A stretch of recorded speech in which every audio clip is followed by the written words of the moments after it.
If Merlin was a student at Hogwarts, that means Hogwarts is ancient. Hark! Now, Merlin is the most famous wizard in the history of human fiction. Like, Merlin is to wizards what Dracula is to vampires. And his character changed a lot in the Arthurian legends. Like, first, he wasn't a wizard, but a prophet. A giant hairy prophet who had shape-shifting powers because he was what's called a cambion, that is the offspring of a human and a demon. And then in the later tales, he evolved from giant hairy shape-shifting demonic prophet guy into wise old white-bearded wizard counselor guy. And I think it's safe to assume that this is the version of the character that J.K. Rowling adopts as part of the history of her wizarding world. People swear by Merlin's beard every day, wizards who do great things are awarded the Order of Merlin, and on Merlin's chocolate frog card, it says that Merlin is the most famous wizard of all time. But before Merlin was the most famous wizard of all time, he was actually a student at Hogwarts, and he was sorted into Slytherin House. Now, all we know about when the founding of Hogwarts occurred is that it was during medieval times,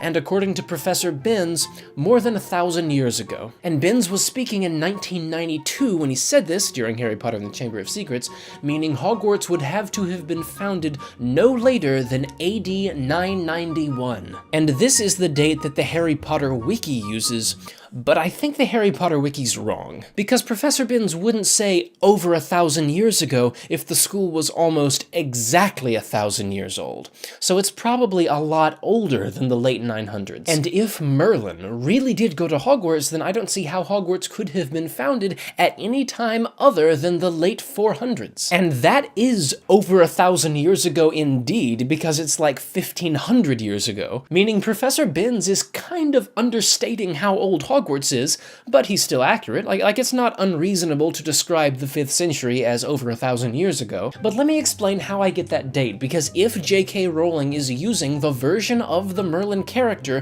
who was a wizard and an elderly counselor to King Arthur, while King Arthur was fighting the Anglo-saxons, that means Merlin had to have been an old man around the year AD 500, meaning he would have to be a young man in the mid-5th century. Yeah, I know, it's confusing how the 400s are the 5th century and the 500s are the 6th century, but that's just how it is. So if Merlin was a kid in the mid-5th century, and if he was educated at Hogwarts as a kid, it means that Hogwarts had to be founded no later than the mid-5th century. And here we have a problem, because Hogwarts was founded in medieval times, right? Well, medieval times didn't begin until the fall of the Roman Empire in 476, which is after when Merlin would have been a kid. So we have 3 possibilities here. Either A, Hogwarts was founded before medieval times, B, Merlin was not an old man yet during the time of King Arthur, or C, when Merlin was educated at Hogwarts, he wasn't a kid anymore. The first one contradicts Harry Potter canon. The second one contradicts Arthurian legends. So we're only left with the possibility that Merlin went to Hogwarts as a young adult. And this isn't outside the realm of possibility at all, and it actually makes sense that when Hogwarts was first founded, the 4 founders were teaching grown adults instead of kids. Because according to the Sorting Hat, Godric Gryffindor said, "We'll teach those with brave deeds to their name." And back then, having brave deeds to your name meant like beating your opponents in battle and slaying dragons and whatnot. And that's a lot to ask of 11-year-olds. Like, it's hard to imagine Godric Gryffindor would expect children to have made any kind of name for themselves, much less a name with brave deeds to it. So it sounds like the 4 founders were teaching magic to adults in Hogwarts' earliest years. And that's consistent with Merlin's timeline. For him to have been an old man in the early 500s, he would have to be a young man at the fall of the Roman Empire in 476. And from that, we can extrapolate 2 things.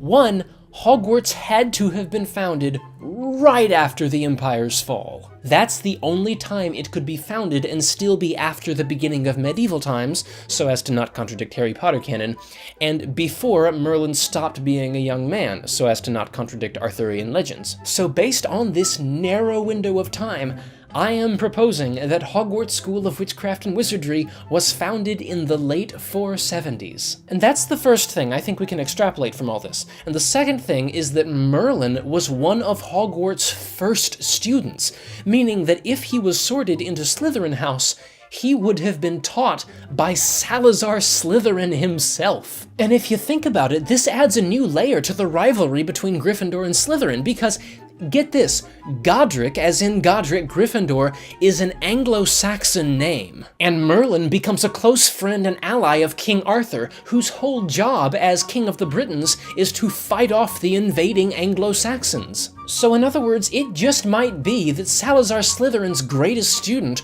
grew up to become an enemy of Godric Gryffindor's people. But of course, this is all just a theory. A game theory! Thanks for watching, I'm Christopher, and I vlog about oddly specific topics every weekend.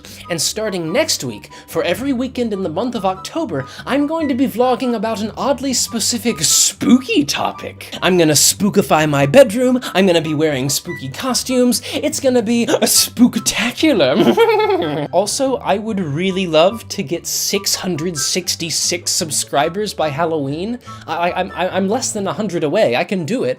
So if you would please share this video.